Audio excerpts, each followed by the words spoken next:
खींचो तुम भी। Okay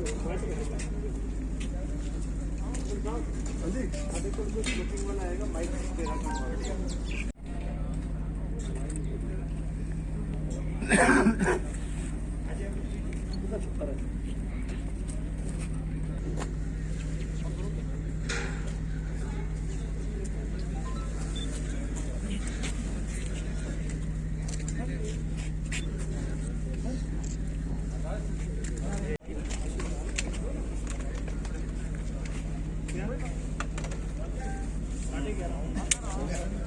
I appreciate and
Dena would be compromising on the operation, and once the operation is over, then the final feedback can be go. Sir किस तंजीम से थे sir?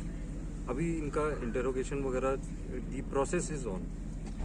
Sir क्या लगता है कि एक बार फिर से ये रूट्स क्लियर करने की कोशिश की जा रही है पाकिस्तान की तरफ से?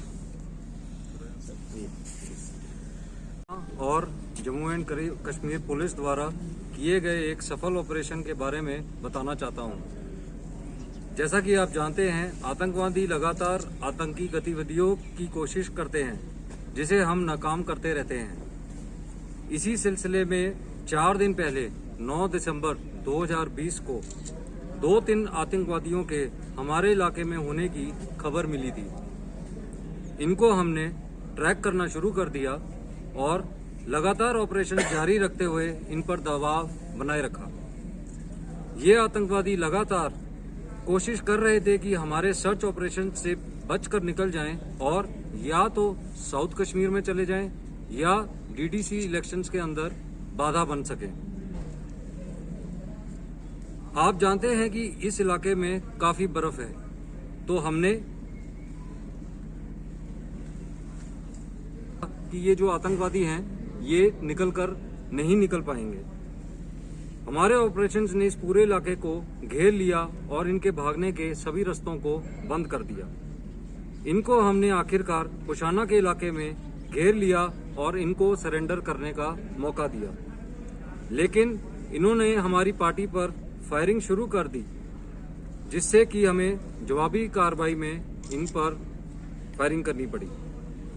फायरिंग के दौरान दोनों आतंकवादी मुठभेड़ में मारे गए। इनसे 2 AK-47, 6 AK-47 की magazine, 300 AK-47 ammunition, 1 UBGL, 1 Thuraya set, 12 grenade, 300 ग्राम एक्सप्लोसिव मटेरियल, 3 मोबाइल फोन और 26,000 रुपए कैश में बरामद हुए। भारतीय सेना आतंकवाद के खिलाफ देश की मुहिम पर प्रतिबद्ध है।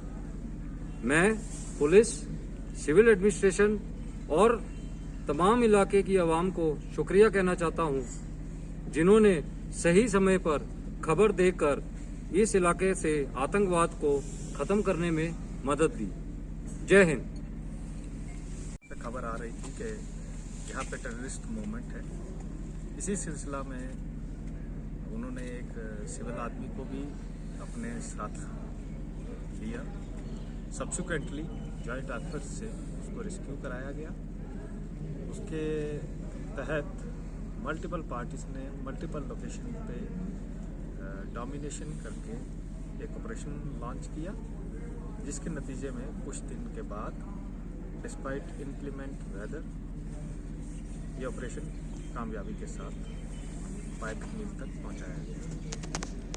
जब ये ऑपरेशन अपनी फाइनल स्टेज में था तो इसके दौरान फौज और पुलिस ने वहाँ पे जो हमारी घेराबंदी के अंदर टेररिस्ट थे उनको सरेंडर करने का पूरा मौका दिया और ये मुहिम कम से कम 3 से 4 घंटे तक चली। नतीजतन एक टेररिस्ट एसोसिएट जो वहाँ से बच के निकलने की कोशिश कर रहा था उसे सही सलामत गिरफ्तार किया गया और उसके बाद भी दोबारा जो बाकी 2 टेररिस्ट फंसे हुए थे उनको बार बार ये कहा गया, हिदायत दी गई कि आप सरेंडर कर दें। जब काफ़ी देर के बाद उन्होंने इस पर कोई अमल नहीं दिखाया तो नतीजतन उन्होंने हमारी पार्टीज पे फायरिंग ओपन कर दी, जिसके नतीजे में एनकाउंटर इश्यू हुआ। ये कल शाम को एनकाउंटर अपने इख्तिताम को पहुंचा, जिसमें दोनों टेररिस्ट जो है वो न्यूट्रलाइज कर दिए गए और एक टेररिस्ट एसोसिएट जो है वो गिरफ्तार किया गया। उनसे जो रिकवरीज हुई हैं वो कर्नल साहब ने अभी आपको बताई। जहाँ तक तल्लक है कि इस इलाके में टेररिज्म को रिवाइव करने की वक्तन फ़वक्तन जो है इस किस्म की इनपुट्स आती रहती है और इस पे वक्तन फ़वक्तन जो है हमारी सिक्योरिटी ग्रिड जो है जॉइंट सिक्योरिटी ग्रिड जो है वो मुस्तैद रहती है और हम सक्षम हैं किसी भी इस किस्म की कार्रवाई को नाकाम बनाने के लिए।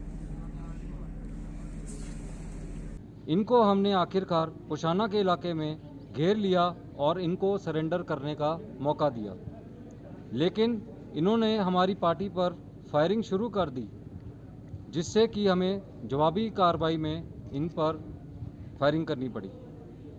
फायरिंग के दौरान दोनों आतंकवादी मुठभेड़ में मारे गए। इनसे 2 AK-47, 6 AK-47 की magazine, 300 AK-47 ammunition, 1 UBGL, 1 Thuraya set, 12 grenade, 300 ग्राम एक्सप्लोसिव मटेरियल, 3 मोबाइल फ़ोन और 26,000 रुपये कैश में बरामद हुए। भारतीय सेना आतंकवाद के खिलाफ देश की मुहिम पर प्रतिबद्ध है। मैं पुलिस, सिविल एडमिनिस्ट्रेशन और तमाम इलाके की आवाम को शुक्रिया कहना चाहता हूं, जिन्होंने सही समय पर खबर देकर इस इलाके से आतंकवाद को ख़त्म करने में मदद दी। जय हिंद।